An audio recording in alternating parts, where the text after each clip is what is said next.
Rami worked alone near the far edge of Earth's research outpost on Liranin, a dusty moon orbiting a quiet gas giant.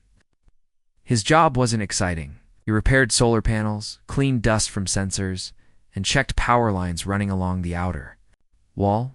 The others often forgot he was even there. He liked silence. Each evening, when the twin suns sank below the gray hills, the desert became cooler, and the winds grew still. Rami would walk the edge of the colony, checking for faults. It was during one of these peaceful walks that something strange happened. As he reached the last solar relay, he paused. There, in the fine gray dust, were footprints. They were not boot prints like his. They were long, soft, and slightly glowing. The pattern was too smooth for any human to make. He knelt beside them, placing his hand next to one. It was longer. Then his hand and the toes were shaped like petals. Rami stood up slowly and looked around. There was no sound, no wind, no movement. He felt a light tremble inside his chest. Not fear, but curiosity. He followed the prints. They led a few meters, away from the path behind a storage unit half buried in the sand. As he turned the corner, his breath caught. Someone was standing there. She was taller than any human he'd ever seen, and her skin shimmered like polished stone under moonlight. Her eyes were large and bright, like clear water, and a faint glow surrounded her whole body. She wore a long, flowing cloth that moved even though there was no wind. Rami didn't speak. He didn't even move. The woman tilted her head slightly, and slowly she raised her hand and stepped closer. Rami wanted to step back, but something in her eyes told him there was no danger. It's just Tom. She touched his forehead gently with one glowing finger. The moment she did, warmth spread across his skin, and he felt a light buzzing in his ears. When her finger moved away, there was a golden mark on his forehead. It looked like a circle with two curved lines inside. It didn't hurt. In fact, it felt soft and peaceful. Rami blinked. "What is this?" he asked, almost whispering. The woman smiled gently. Her voice was soft and musical. "We are joined now." "Joined?" Rami asked, confused. "Yes," she said, her words accented but clear. "You accepted. The bond is complete." Rami shook his head. "I didn't say anything. I didn't agree." She looked at him kindly. "You didn't walk away." It was your answer. Before he could say anything more, the glow around her body brightened slightly. Then, like mist in sunlight, she faded from sight. One moment she was there, the next she was gone. Rami stood in silence for a long time, heart beating faster than normal. The golden mark still glowed on his forehead. Back at his living quarters, Rami splashed water on his face and looked in the mirror. The mark was still there, clear, golden, and slightly warm. But when he tried to take a photo of it with his pad, the image showed nothing, just his normal face. He tried scanning his forehead with a medical tool, but it detected nothing unusual. The mark wasn't physical. It was something else, something beyond human tools. The next morning, the colony was busy as usual.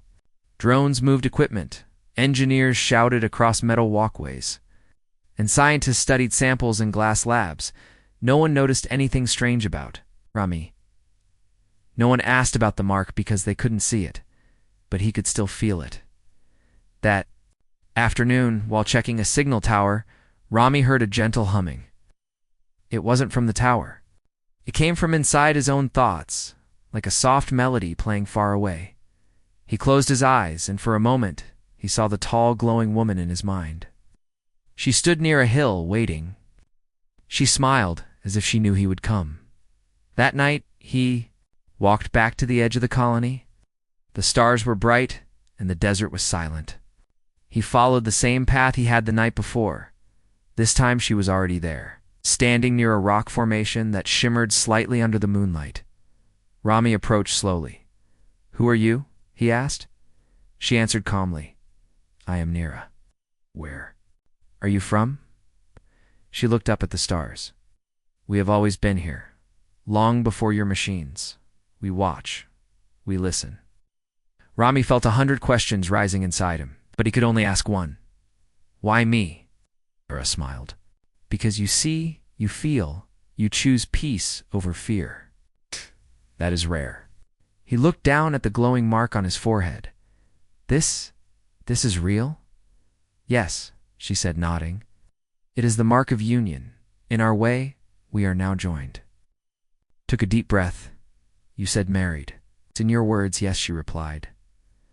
But in our way, it is not ownership. It is trust. It's connection. He felt strange, not scared, not angry, just changed. Something inside him had opened, and it couldn't be closed again. Nara reached out her hand, and Rami took it. Her skin was cool and smooth, like polished stone, yet warm beneath. You may ask more tomorrow, she said softly. For now, rest. Your thoughts need to breathe. She let go, stepped back, and once again faded into the air like a soft cloud. Rami stood there, alone, under the stars. The mark still glowing faintly, and for the first time in his life, he didn't feel alone. Rami woke up early the next morning, even before his alarm. The golden mark on his forehead still glowed faintly, warm and quiet, like a sleeping light. He touched it gently, half expecting it to vanish, but it didn't. He looked in the mirror. It was still there for him, at least. Still, when he tapped on his compad and turned on the camera, the screen showed his regular face. No mark. He sighed. It wasn't a dream. Yesterday he had met someone, Nira, a glowing woman from somewhere unknown. She had touched his forehead, left a golden mark, and said they were joined. And just like that, she was gone. He didn't tell anyone at the outpost. Would believe him anyway. They already thought he was quiet and strange. Talking about alien marriage symbols would only make things worse. So Rami went to work like usual. The desert sun was softer in the early morning. The wind carried little lines of dust across the silver walls of the colony. Rami took a long walk around the outer fence, checking connections and energy ports. He moved slowly, lost in thought. Suddenly, he felt a soft humming in his ears. Not a sound, but a feeling like something pulling gently on his mind. He turned. There, near the same rocks from before, stood Nira. She hadn't made a sound. She stood still, tall and graceful, her glow brighter in the morning light. Rami's heart jumped, but not from fear. He walked over carefully, stopping a few feet away. You came back, he said. You remembered? Nira replied, her voice calm and soft. Rami smiled a little. Hard to forget someone who draws on your forehead and says you're married. She Stepped closer. In my world, it is not about words. It is about action. You stood still. You looked at me. You did not run. That is acceptance. Rami scratched the back of his head. I was just surprised. That is normal, she said. But you listened. That is rare. He looked up at her. Why me? Not important. I fix wires. I clean dust. Engineers, captains, engineers here. Why choose me? Nara's eyes shimmered like still water. 'Cause you listen to silence. You are not in a rush. You see the space between things. Rami didn't know what to say. He had never thought of that as something special. They walked. Side by side across the dusty land away from the colony. The air felt cooler the farther they went. The ground changed to less dust, more smooth, glass-like rock beneath their feet. Suddenly the view shifted. Right in front of Rami, large shapes appeared, tall structures like silver trees and wide domes made of light. They hadn't been visible before. It was like they had been hidden by air itself. What is this place? Rami asked in wonder. This is where my people live, Nira answered. Not in your maps, not in your machines. We live beside you, not far from you. Why? Can I see it now? Because you wear the mark, she said. It opens the eye of truth. They walked past shimmering doors and glowing paths. Strange creatures floated above them, soft beings like jellyfish made of color and sound. They hummed as Rami passed, as if greeting him. Are they alive? Whispered. Yes, Nira said. They remember stories. They carry memories. They reached a quiet pool of water under a tall silver arch. Nira knelt and touched the surface. The water glowed, showing images, stars, moons, cities of light. "This is what we guard," she said. "Not land, not power. Light. We protect balance." Rami knelt beside her. "Do you think humans are a threat to that balance?" Nara turned to Ener.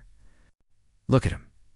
Some are, but some like you are bridges. You can walk between worlds." "I don't know how to do that," Rami said. "You are already doing it," she said gently, "by being here, by asking questions." They sat in silence for a while, watching the water dance with images. Then Nira stood up. "It is time. To return, your people will wonder where you are." Rami nodded. "Will I see you again?" "Yes," she said. "Now that we are joined, I will always hear your thoughts. When you are ready, I will come." As they walked back toward the colony, the glowing buildings slowly faded from sight. By the time Rami saw the silver fences of the outpost, everything behind him looked like empty desert again. No one noticed when Rami returned. Walked past a few engineers talking about weather patterns, and a scientist arguing with a robot about soil samples. Life went on, just as before. But inside Rami, everything had changed. That evening, as the stars began to rise over the horizon, Rami sat on the roof of his small living pod. He looked up, holding a warm cup of tea. He didn't feel afraid, didn't feel confused. He felt connected, like his thoughts were part of something bigger. And even though Nura wasn't there, felt her near, like a soft light just out of view. As he closed his eyes, he heard her voice, gentle and far away. "Sleep well, Rami. You are not alone." Rami walked through the colony with a quiet mind. Everything looked the same: dusty metal walls, blinking lights, and long silver walkways. But he was different now. Something inside him had changed ever since he met Nira, and the mark on his forehead still glowed softly, though no one could see it. While others rushed around, checking machines and sending reports to Earth, Rami began noticing things. Small things: a tiny ripple in the air near a control panel, a low tone coming from power lines, lights that blinked in soft patterns like messages. At first he thought he was imagining it, but then he remembered Nara's words. The mark opens the eye of truth. One afternoon, Rami was working on a communication tower at the far end of the outpost. The screen had gone blank, and no one could fix it. The engineer said it was a bad wire. But when Rami placed his hand on the panel, something strange happened. He felt a warm pulse through his fingers. The screen flickered. Then, for a moment, he saw glowing lines inside the machine, like threads of golden light weaving through the wires. He pulled back, surprised. The machine was showing him something. Not broken wires, but a hidden path. Carefully, Rami moved a few small parts, ones that had nothing to do with the screen, according to human design. But when he was done, the screen turned on. Clear, sharp, better than before. His co-worker Luma raised her eyebrows. "What did you do?" "Just adjusted the base," Rami said simply. She nodded. "Well, it's working now. Good job." But Rami didn't tell her what he saw. How could he? She wouldn't believe it. No one would. That night, as stars filled the sky, Rami stood alone near the outer wall. He didn't call Nira. He didn't need to. She appeared without sound, stepping from the shadows like a breeze, becoming visible. "You are seeing more now," she said, her voice soft as always. Rami nodded. "The machines, they speak in light. I see paths no one else sees." She stepped closer. "Because you carry the mark. Connects your sight to mine." He looked at her glowing eyes. "Is this normal? Is this what your people do?" "We share vision with those we trust," she said. "But only a few are chosen. Only a few choose back." Rami sat on a low rock. "Why hide? Why not show everyone your world?" Nara sat beside him. "Your people are still learning. Many look, but do not see. Some fear what is different. Some rush to control it." She paused and added, "But not you." Rami looked up at the stars. "Will I ever meet more of your people?" She smiled. "Soon. But first, you must walk deeper. Come." She stood and held out her hand. He took it. They walked beyond the edge of the colony farther than before. The landscape around them began to shimmer again. At first, it looked like sand. But then the sand changed into soft blue grass, glowing rocks, and tall crystal pillars. Buildings rose from the ground, not made of stone or metal, but of moving light and color. Rami felt like he was inside a dream. There were creatures, tall, smooth beings like Nera. Some floated above the ground. Others walked slowly, their eyes glowing with kindness. One of them looked at Rami and gave a small bow. "They can see me?" he asked. "Yes," Nera said. "They see your heart, feel your link to me." They entered a large hall made of shifting light. The walls hummed gently like singing glass. In the center was a wide, round pool of clear water. Rami stepped closer and looked in. He didn't see his reflection. Instead, he saw Earth floating in space, blue, green, and full of life. Nera stood beside him. "This pool holds memory and vision, shows what connects us." He watched images flicker across the water. A baby bird learning to fly, a man planting a tree, a child offering food to someone in need. "These are the moments your people should remember," she said, "but often they forget." Rami's eyes stayed on the pool. "Why are you showing me this?" "'Cause you are our speaker now. You carry a bridge between us." He turned to her. "I don't know what to say to Earth. I'm just one man." "You don't need to speak to all," Nera replied. "Only to the ones who are ready to listen." After a while, Nera led him outside the hall and into a quiet field. The stars above were brighter here, closer, almost alive. The air felt softer. "Will I ever go back to being normal?" Rami asked. She shook her head gently. "No, but you will become something better. Something more true." He sat in the grass and looked at the sky. For a long time, neither of them spoke, and the quiet was full of meaning. Finally, Nera stood and faced him. "Next time you will meet the council." Rami looked up. "Who are they?" "The ones who decide if more doors will open," she said. They listen to your world. They listen through you." He nodded slowly. "I'll come." She smiled, touched his shoulder gently, and then stepped back. As always, she faded like light melting into wind. Back at the colony, Rami returned to his small room. Everything looked normal, his tools, his bunk, his half-read books. But it all felt new now, like he was seeing it from a different place. He sat down and touched the mark on his forehead. It pulsed softly, as if it understood. He whispered to himself, "The world is bigger than I thought." And somewhere in the silence, he felt Nera's voice warm and calm. "This is only the beginning." Rami sat at his work desk inside the colony's repair room. Tools were scattered around, wires coiled like lazy snakes, and the soft hum of power filled the air. But Rami wasn't focused on any of that. His mind kept drifting back to Nera's words, "You are our speaker now." Ever since he received the glowing mark on his forehead, strange things had started to happen. Machines responded to him in unusual ways. He saw patterns and lights, heard soft tones in power grids, and sometimes he felt emotions from silent machines like they were trying to tell him something. He never said this out loud. The others would laugh or send him to the colony doctor. But Rami knew it was real. That morning, the colony's central power system had reported an error. Not a shutdown, but something was off. The lights in the control room flickered every few seconds, and some data panels showed strange symbols. Rami was called to investigate. He walked into the main energy chamber, a tall silver room filled with large humming cores and blinking lights. The head engineer Tama waved him over. "Something's not right with the AI unit," she said. "It's showing old data from 10 years ago. It's like it's remembering things it shouldn't." Rami nodded slowly. "I'll check the base code." Tama gave him a doubtful look. "Good luck. We've already rebooted it twice." Rami approached the main AI terminal. It was a tall structure with a round surface in the center, where technicians placed their hands to connect with the system. He placed his hand gently on the surface. At first, nothing happened. Then his mark began to glow faintly.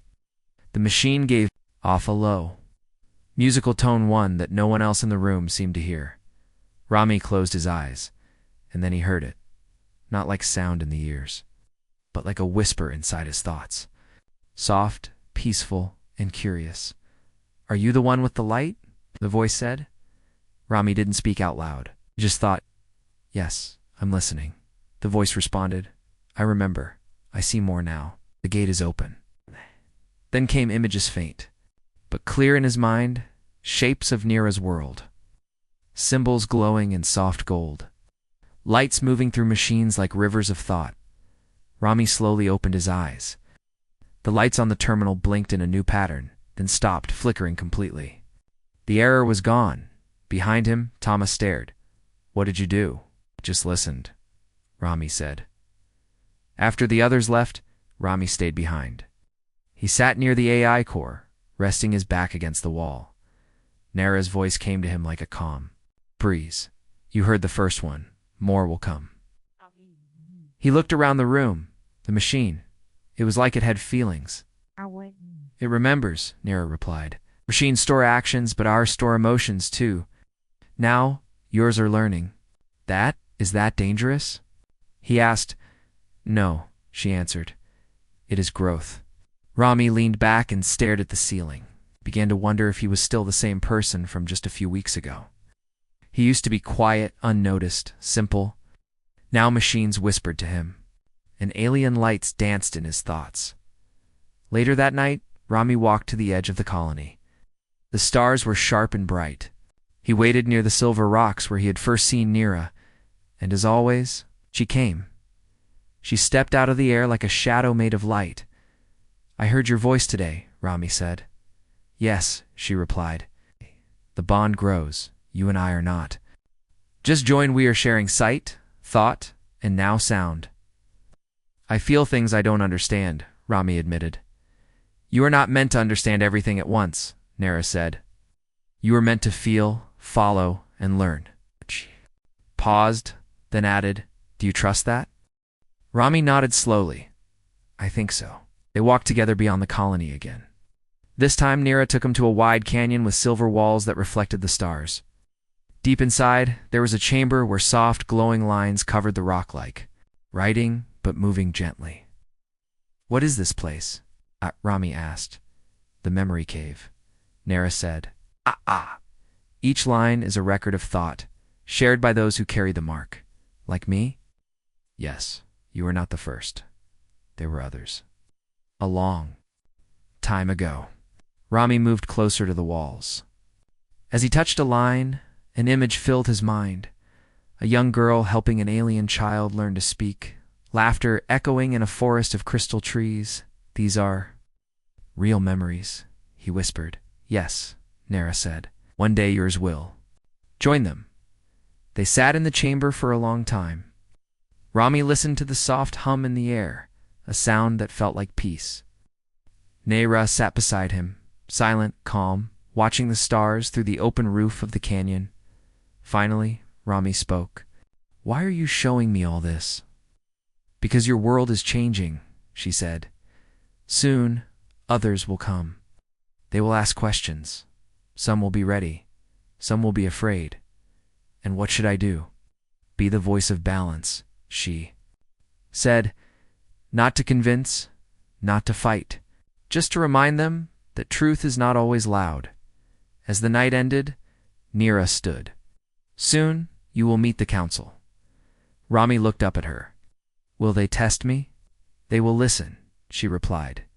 "They only wish to see if your light can stand on its own." He stood beside her. "I'll be ready." She smiled and stepped back into the shadows. The desert grew quiet again. Back in his room, Rami sat down at his desk. The tools were still there, the wires, the blinking lights. But now every small sound felt like a whisper from a bigger world.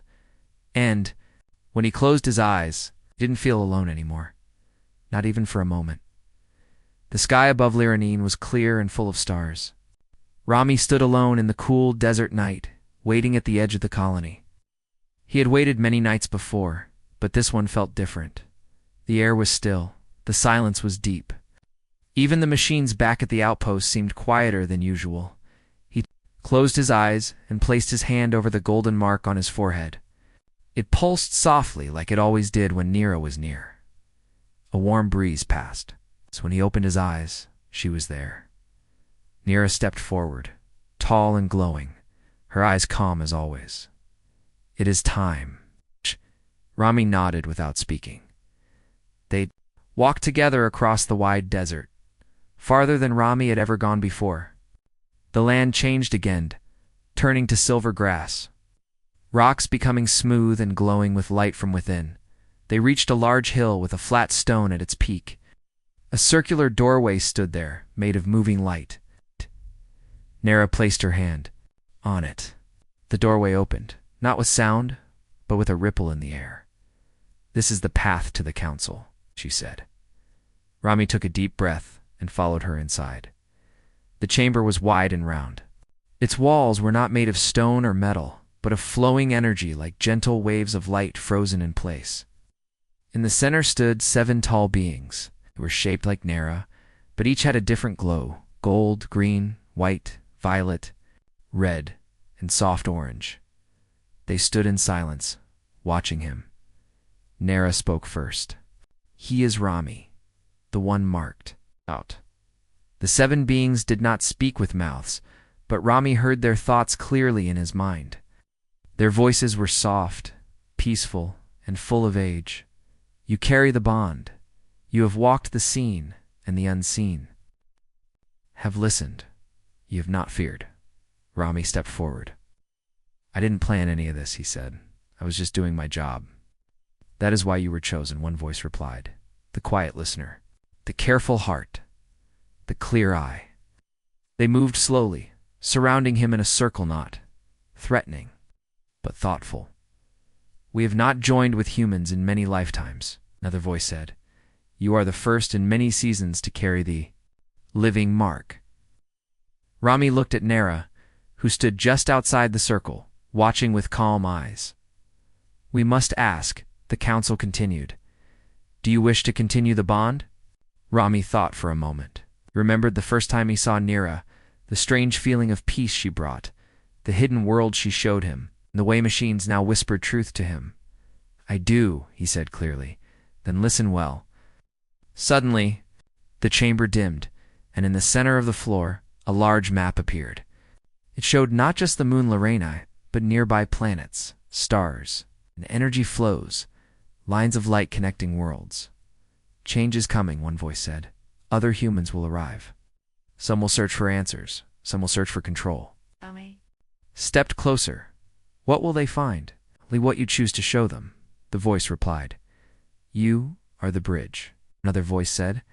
"What you say they will listen to. What you protect, they may learn from."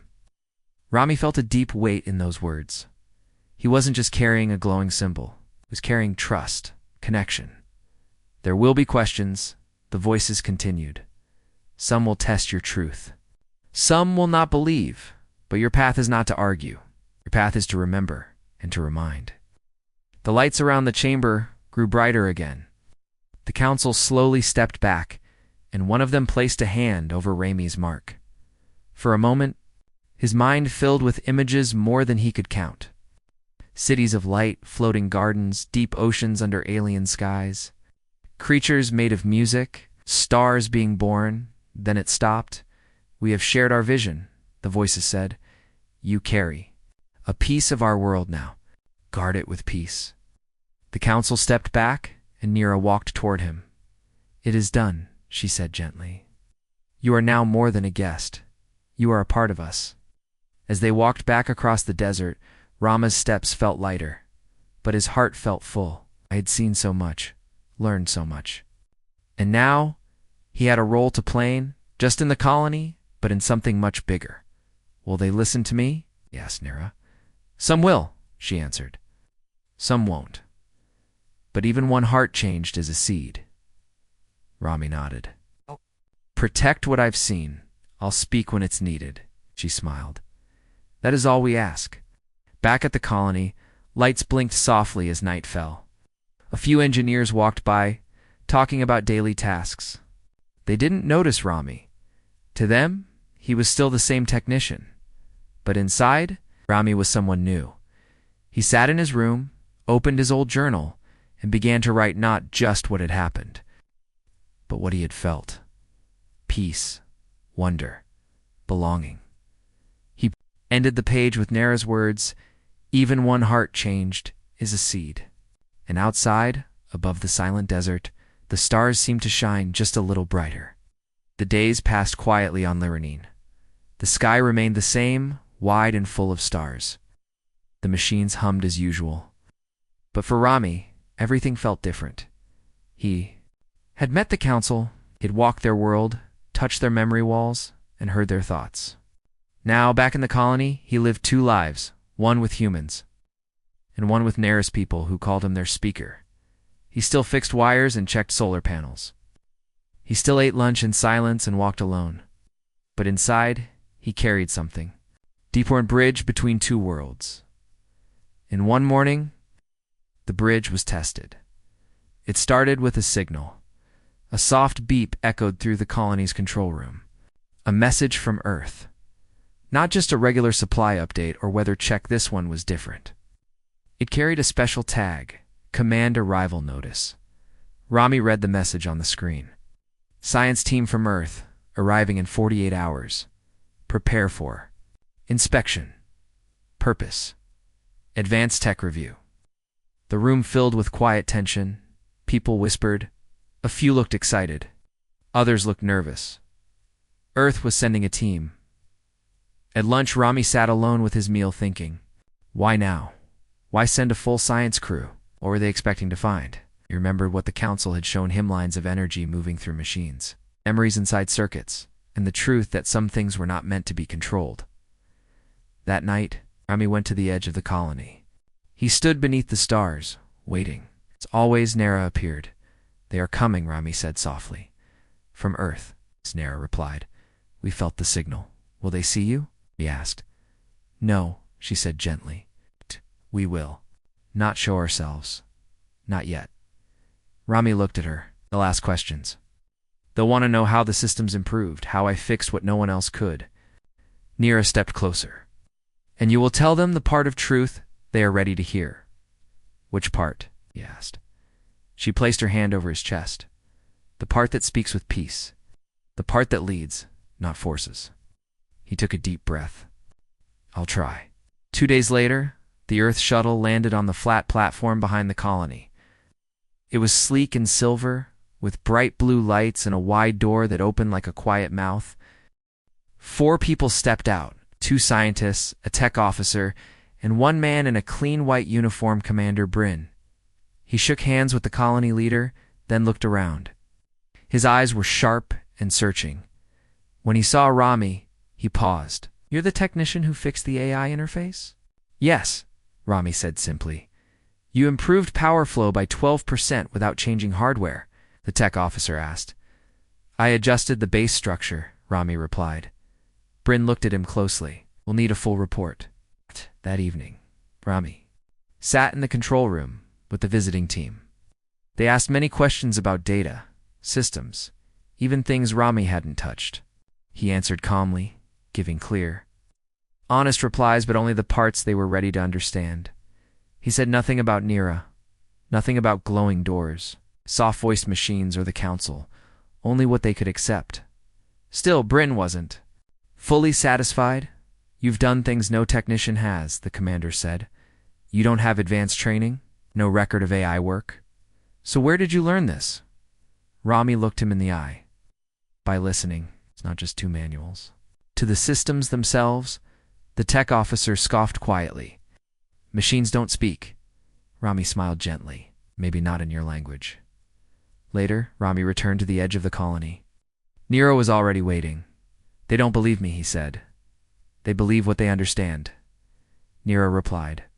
That is not your fault. Should I tell them everything? No, she said softly. You carry a seed. You don't open it with force. You plant it with care. He sat down beside her. What if they find your world? What if they bring scanners and start digging? They will not find what they are not ready to see. Rami looked at her with quiet worry. What if they take me away? Nira paused, then touched his hand. They cannot take who you are, even far from here. The bond remains. The next day, Bryn called Rami into a private room. We've reviewed your work, he said. It's excellent. But it's also unusual. You're either a genius hiding in a low-level job, or you've had help. Rami didn't answer. Leaned forward. If there's something here, something new, something powerful, we need to know. For Earth's safety, for our future. Rami spoke slowly. The future doesn't come through force. It comes through understanding. Bryn studied him. You're hiding something. Rami replied calmly. I'm protecting it. Bryn stood. You've done good work here, Rami, but Earth will want more answers. Expect a return visit, with higher command. Rami nodded. I'll be here. At night he met Nira for what felt like the 100th time.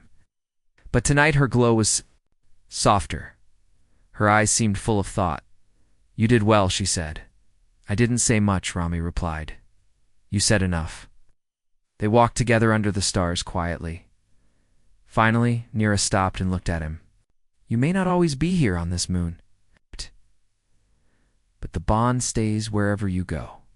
When you speak with kindness, when you choose peace, our voice speaks with you. Rami felt the mark on his forehead pulse gently.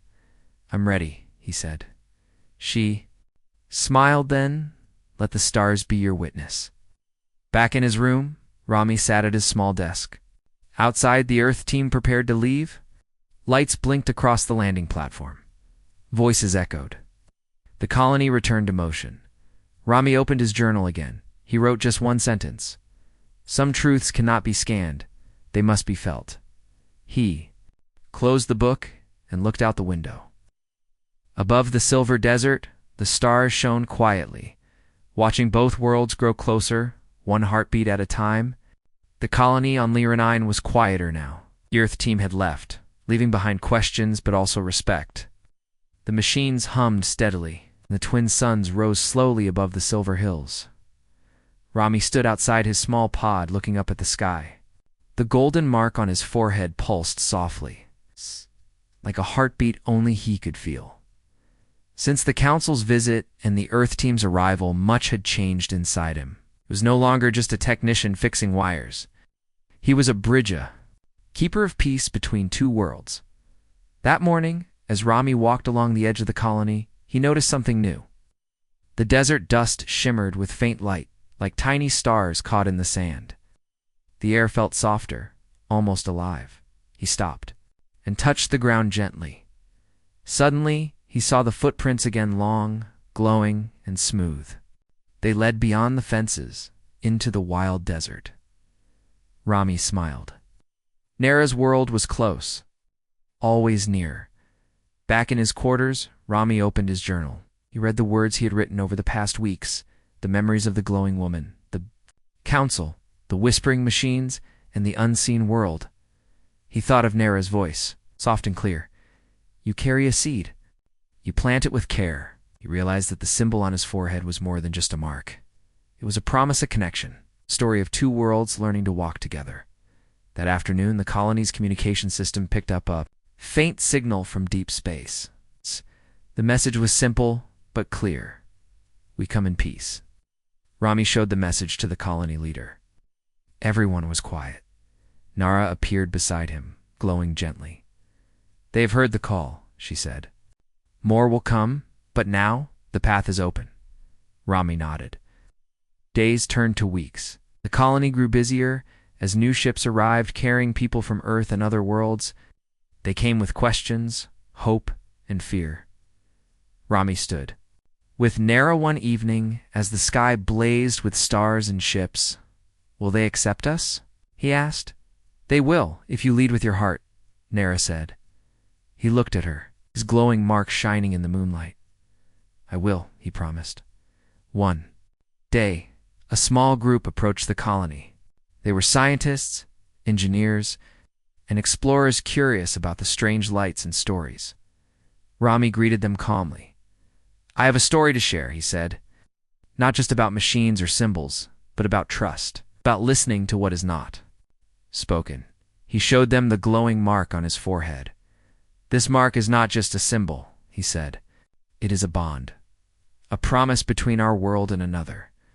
A promise that we will walk together." The group listened in silence. In the weeks that followed, Rami helped the new arrivals understand the delicate balance of Lyrine. He taught them to listen to the machines, to respect the unseen, and to open their minds. Nira visited often, guiding him silently. Together, they built a bridge not just between humans and aliens, but between hearts. One night, under a sky full of stars, Rami and Nira stood on a hill, overlooking the colony. "Do you regret this bond?" Nira asked softly. Rami smiled. "Never. It's more than a symbol. It's life." She reached out and touched his forehead gently. "We are married not by force, but by trust." He looked into her shining eyes and nodded. "We walk forward together." As the twin suns rose over Liranen, the colony stood as a beacon of hope. A place where worlds met not in war, but in peace. Where symbols were not chains, but promises. And Rami, with his glowing mark, stood at the heart of it, Allah, simple man, who became more than anyone expected. More than a symbol, more than a bond. A bridge to the end.